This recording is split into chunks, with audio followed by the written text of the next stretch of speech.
Nosso trabalho é sobre o tratamento de pessoas dependentes de substâncias psicoativas em comunidades terapêuticas, incluindo as redes de apoio, como, por exemplo, o CAPS e o RAPS.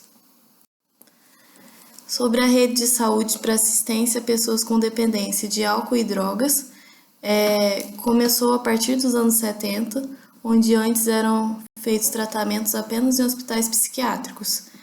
Os profissionais de saúde, gestores de setores públicos, pacientes e membros das comunidades são participantes e foi necessária a criação de uma rede integrada. Então, começou a incluir os CAPs, os RAPs, dentre outras redes. Porque a internação em hospitais psiquiátricos não é adequado para muitos. Pessoas com problemas relacionados a álcool e outras drogas precisam de cuidados específicos. O tratamento no hospital não prepara pacientes para lidar com situações do dia a dia, porque esse paciente vai ficar muito isolado da sociedade. Então, é preciso incluir ele em trabalhos sociais, ao invés de deixar eles presos em hospitais. Esse modelo hospitalocêntrico é muito mais caro e não coloca em prática recursos extra-hospitalares, por isso é preferível deixar esses pacientes aderidos às redes. Problemas com álcool e drogas têm, além da origem biológica, influência de história de vida, estrutura psicológica e contexto econômico, social e cultural. A internação em hospitais psiquiátricos reforça o preconceito contra pessoas que têm problemas com álcool e drogas, contribuindo para o desrespeito aos direitos da cidadania, dificultando a reinserção do indivíduo. Por isso, o modelo anterior foi rejeitado, porque era centrado no médico, hospitalocêntrico, sem contato com outros recursos de saúde e comunidade, inadequado para terapia específica para esses pacientes com problemas tanto com álcool quanto com drogas, inadequado em relação à estrutura fechada do hospital, um incentivo ao preconceito e à estigmatização. Por conta de tudo isso, a reforma tem substituído esses hospitais por uma grande rede de apoio. Aqui nós temos uma pirâmide mostrando a relação dos usuários de baixo risco, de médio risco e usuários mais dependentes com a gravidade dos problemas. A complexidade de recursos é proporcional à gravidade desses problemas. Os recursos menos complexos, só que, porém, de grande alcance, têm o auxílio das UBSs, das estratégias de saúde da família e de agentes comunitários de saúde. Então, a gente pode ver uma proporcionalidade entre esses fatores. A rede deve levar em consideração que é necessária a abordagem multidisciplinar, envolvendo tanto médicos como assistentes sociais, psicólogos, enfermeiros, dentre outros, que há uma heterogeneidade brasileira, a relação entre o uso de drogas e álcool com a cultura do país, questões éticas e legais, multiplicidade, particularidade, simplicidade de cada usuário e a qualificação dos profissionais, que devem estar aptos para atender esses pacientes com vício tanto em álcool quanto com drogas. Em relação à terceira Conferência Nacional de Saúde Mental, foi destacado que o atendimento às pessoas usuárias de álcool e drogas e seus familiares deve ser integral e humanizado, realizado por uma equipe multidisciplinar. E a partir dessa conferência foi criado o Programa Nacional de Atenção Comunitária, que tem como princípios ênfase em serviços não hospitalares, noção de rede, comunicabilidade e acessibilidade, papel do CAPS-AD, que é o CAPS relacionado a álcool e drogas, inserção comunitária, controle social, abordagem multidisciplinar, apoio à estratégia de redução de danos, inclusão social, articulação entre tratamento, prevenção, educação e defesa da integridade. Dentro dessas redes há também o PNAD, que é a Política Nacional sobre Drogas, que reforça a necessidade de inserção do indivíduo e propõe uma integração de intervenções para tratamento e recuperação. Aí lista componentes da rede, destaca a integração com o SUS e assistência social e orienta para que sejam contempladas todas as estratégias para redução de danos e vê as estratégias também necessárias para reinserção do paciente. Quais são os objetivos e os princípios da rede? Atribuir ao indivíduo um cuidado integral, tanto a ele quanto à família, aumentar acesso e acolhimento para facilitar promoção, prevenção, tratamento e reabilitação, incluir não apenas profissionais, mas também os familiares, organizações governamentais e não governamentais, proporcionar o apoio mútuo, tanto do indivíduo quanto quem se relaciona com ele, contemplar a noção de território, que é o espaço em que circulam as pessoas. E esse território não é apenas uma área geográfica, contribui tudo o que acontece com a pessoa, inclusive seus sofrimentos e alegrias, suas instituições e os locais em que elas frequentam, como igrejas, cultos, escolas, trabalho, bares, etc. E a rede básica de saúde deve atender a maioria dos pacientes. O CAPS vai ficar apenas com os casos que são mais graves. Esse é o modelo estrutural do RAPS, que é a rede de atenção psicossocial, como a gente já falou, e o RAPS integra tudo, desde PSF, como CAPS, dentre outras redes. E desde 2009 foram feitos diversos movimentos políticos, dentre eles o PEAT, que é o Plano Emergencial de Amplificação do Acesso ao Tratamento e Prevenção em Álcool e Outras Drogas no Sistema Único de Saúde, no SUS, e a população-alvo deles são crianças, adolescentes e jovens moradores de rua e vulneráveis. O PIEC, que é o Plano Integrado de Enfrentamento do Crack e Outras Drogas, relacionado com a 4ª Conferência de Saúde Mental Intersetorial, e a Instituição de Rede de Atenção Psicossocial, que são os RAPs. As RAPs são dirigidas a pessoas com sofrimento ou transtorno mental e com necessidade de uso de drogas. Vai contar com o apoio de atenção básica de saúde, atenção psicossocial, atenção de urgência e emergência hospitalar, reabilitação psicossocial, das UAS, que são as unidades de acolhimento, e dos consultórios na rua.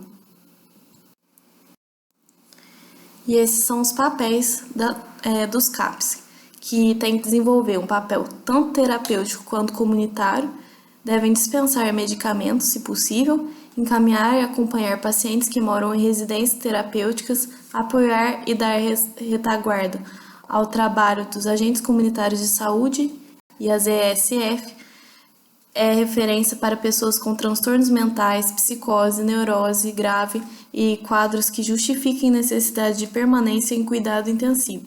Atendimento em regime diário, promove inserção social, organiza a rede de saúde mental, suporta e supervisiona a saúde mental na rede básica. Quando a pessoa vai frequentar o CAPS, ela tem diversos recursos terapêuticos. Dentre eles, atendimento individual, atendimento em grupo e para família e comunidade. Nos CAPs tem também as assembleias, que são importantes atividades que são realizadas semanalmente, que juntam os profissionais que propõem melhorias para o funcionamento do serviço.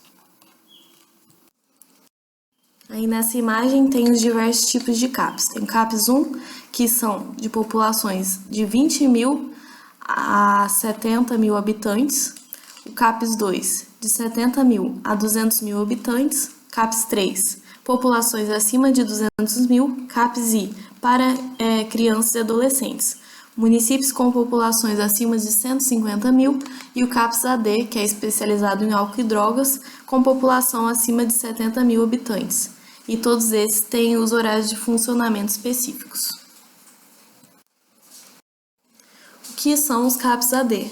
São CAPs específicos para usuários de álcool e outras drogas. Tem leitos de repouso para cuidados como desintoxicações e outras condições clínicas. São responsáveis por casos mais graves, como aqueles que apresentam dependência ou grave comprometimento sociofamiliar.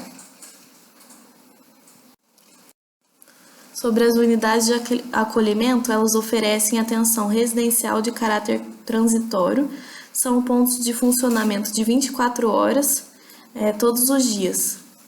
Devem garantir direitos de moradia, educação e convivência familiar e social. Tem duas classificações, são classificados tanto para adultos quanto para acolhimento infanto-juvenil. Os consultórios de rua do SUS têm a função de promover acessibilidade a serviços de rede institucionalizada, promoção de laços sociais e assistência integral. Tem como característica a possibilidade de cuidado no espaço da rua. Os consultórios na rua foram criados pelas portarias número 122 e 123, ambas em 25 de janeiro.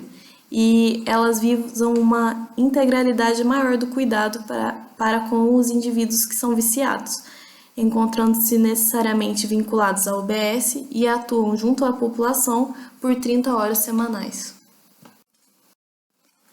Os hospitais gerais são espaços importantes de acolhimento a situações de crise, podem ser a porta de entrada para o tratamento, porque muitas vezes as pessoas vão para lá com queixas e sintomas de cirrose, por exemplo, então elas começam esse tratamento em relação ao álcool, por exemplo.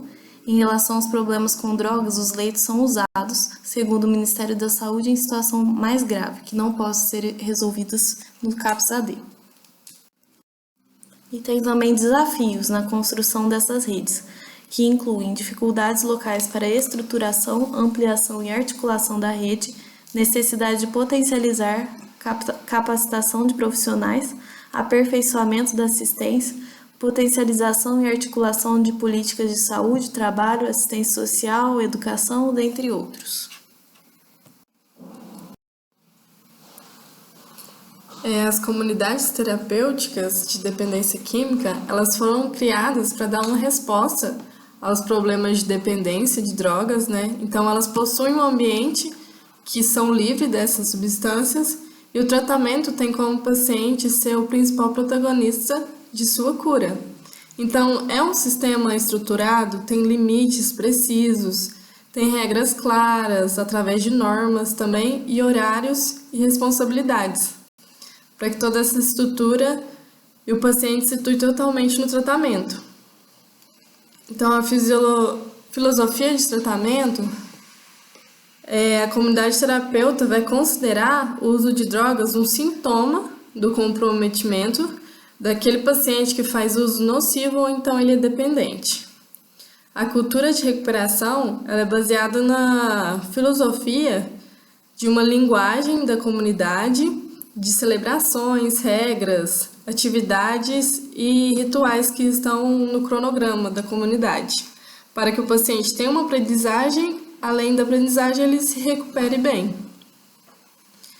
E a base dos programas de recuperação oferecidos pelas comunidades terapêuticas possuem 12 passos e 12 tradições dos alcoólicos anônimos. Então, também é preciso de uma mudança mais profunda no estilo de vida do paciente e no modo como que o indivíduo vai se relacionar com os seus pares para que ele depois possa ter uma integração social. A comunidade terapêutica tem como objetivos programas e metas que são oferecidos, né, aos pacientes de recuperação, em que vai ter uma manutenção da abstinência de substâncias psicoativas no ambiente que tem uma terapia controlada ou semi-controlada. Objetiva também uma vida comunitária do paciente com outros usuários que também estão em recuperação. Tem ênfase na divisão de responsabilidades com os companheiros que estão se recuperando e também os conselheiros que fazem parte do tratamento. Aconselhamento também de suporte baseado numa prevenção da recaída, Um apoio individual que vai promover educação, treinamento, experiências mais vocacionais.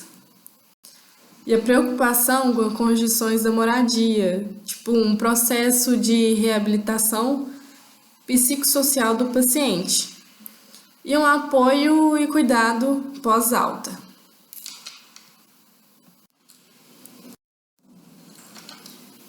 Então, temos as dimensões comportamentais, que são 4 dimensões, para que possam ser avaliadas de forma quantitativa, por observação dos funcionários e residentes dos membros da comunidade, e de forma quantitativa, que vai ser por avaliações de evolução ao longo de uma escala de indicadores, com seu plano de tratamento individualizado, e vão também reportar comportamentos pelos membros mesmo da comunidade na vida cotidiana de todos os pacientes. Essas dimensões vão incluir o desenvolvimento social, o desenvolvimento individual, que vai ser uma aquisição de atitudes mais maduras do paciente, que ele tem uma melhor habilidade para lidar com as emoções e também para ele construir uma identidade. Outra coisa é a mudança de aspectos subjetivos do comportamento, que está mais relacionada às experiências e às percepções do indivíduo que acontece no seu mundo externo, que vai influenciar o consumo de drogas. E além do externo, tem as motivações externas também para que ele mude, para que ele esteja pronto para o tratamento. E a incorporação de princípios comportamentais e sociais vai ter uma eficácia no entendimento do papel social e uma necessidade de se colocar no lugar do outro. E depois disso, uma integração social, por uma cooperação, uma conformidade e um comprometimento do paciente.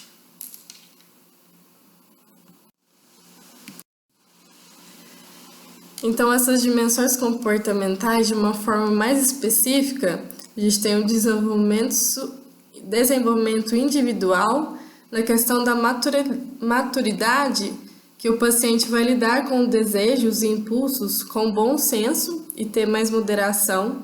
Ele tem que deixar para trás comportamentos infantis. Ele tem que reduzir essa conduta de agir por impulso. Ele também tem que deixar de lado atitudes de rebeldia, tem que utilizar uma conduta mais socialmente aceitável para afirmar a individualidade dele. E na questão da responsabilidade, ele tem que atender às necessidades de saúde e autoestima, conservar o quarto limpo dele, usar roupas adequadas, tem que admitir erros, minimizar a culpa atribuída aos outros colegas de recuperação ou da sociedade e abandonar padrões de manipulação. E sobre a mudança de aspectos subjetivos do comportamento, temos a questão das habilidades cognitivas, em que ele tem que ter o pensamento em termos de conscientização, solucionar problemas, capacidade de tomar decisões, pensar de forma mais realista e também usar o bom senso.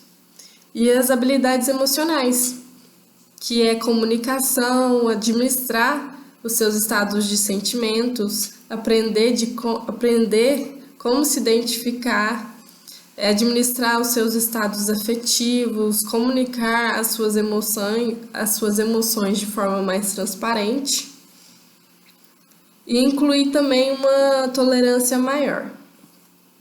E além disso, temos a saúde mental e emocional, que os residentes às vezes sentem-se perturbados quando entram em tratamento. E isso vai fazer com que ele tenha alguns sintomas físicos, emocionais também.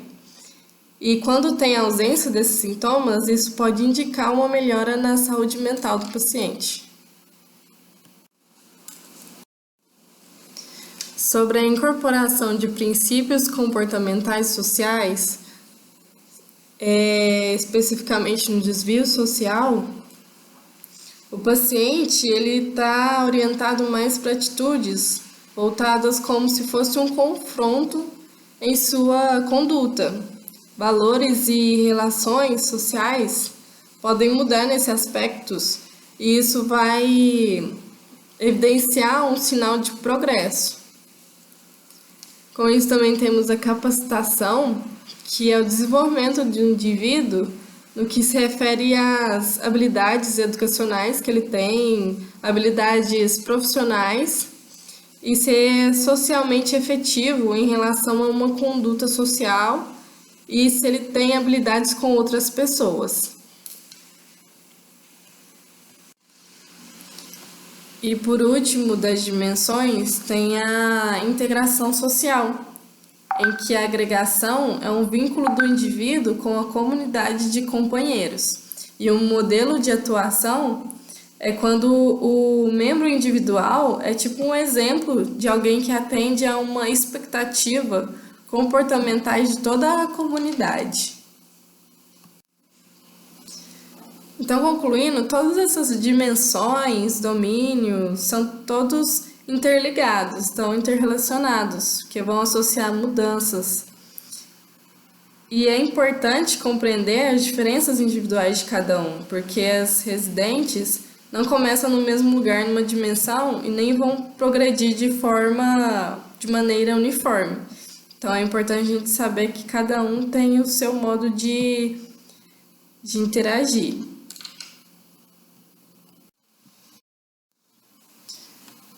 Sobre uma mudança individual, tem as experiências essenciais, que o paciente tem um autoconhecimento emocional, em que há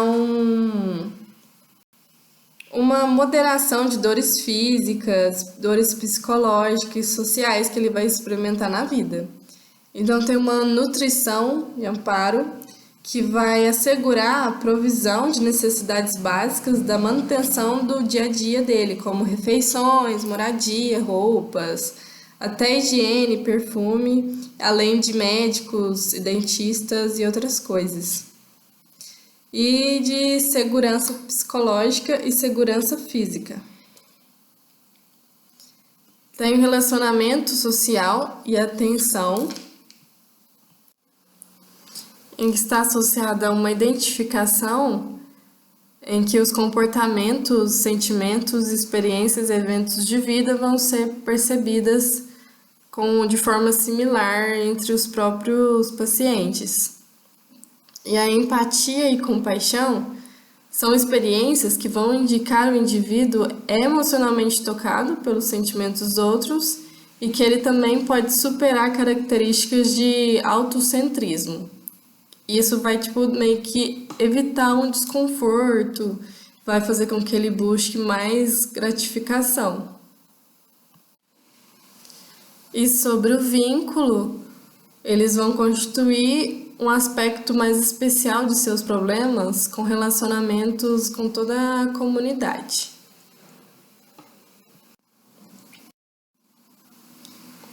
As indicações para internações em comunidades terapêuticas estão relacionadas ao fracasso em atingir e manter um padrão estável de abstinência no ambulatório, um desejo expresso e voluntário de chegar à abstinência a partir de programas de reabilitação, dependência grave, de difícil manejo ambulatorial incompatível com a abstinência, necessidade de programas de apoio e reabilitação social que requerem programas residenciais, vida em ambientes desfavoráveis como privação social, moradias instáveis e mais caóticas que vão representar uma constante ameaça à motivação do paciente para que ele mude e tenha uma manutenção da abstinência e um envolvimento com ambientes e pessoas que representem uma ameaça constante de recaída. A equipe de atendimento está composta por educadores, conselheiros, supervisores, por médicos, psicólogos, assistentes sociais, terapeutas ocupacionais, enfermeiros e até mesmo o ex-usuário pode participar dessa equipe depois que ele tiver todo o tratamento efetivado, ele pode ter uma participação voluntária nessa equipe. A duração é por períodos de 3 a 9 meses, podendo haver variações, né, para mais ou para menos. Independente da duração, nas fases iniciais do tratamento, o paciente busca uma aceitação e esperança. Aí, mais tarde, vem o aprendizado com as ações interpessoais e autoconhecimento. Então, os períodos são divididos em 2 etapas ou em 2 momentos principais. Tem a etapa do acolhimento, da desintoxicação, da conscientização, e a outra etapa é a reinserção social do paciente, quando os indivíduos eles vão ter os seus primeiros contatos com a sociedade e agentes sociais. A família do indivíduo em tratamento na comunidade terapêutica é muito importante, pois a participação da família está muito relacionada ao grau de necessidade de mudança por parte do usuário, de manutenção da assistência e da continuidade do processo de recuperação, porque uma família, quando funciona saudável, funcionamento saudável, tem mais chances de ter sucesso no processo de reorganização e manutenção de recuperar o indivíduo do que aquelas que não aderem ao programa ou que não se incluem nos problemas dos indivíduos que apresentam dependência. Então, é importante para tentar construir uma maneira mais produtiva de seguir a vida, tem sido o desafio dos terapeutas familiares mesmo, que têm o papel de agir como, sim, facilitadores, tradutores, enfim.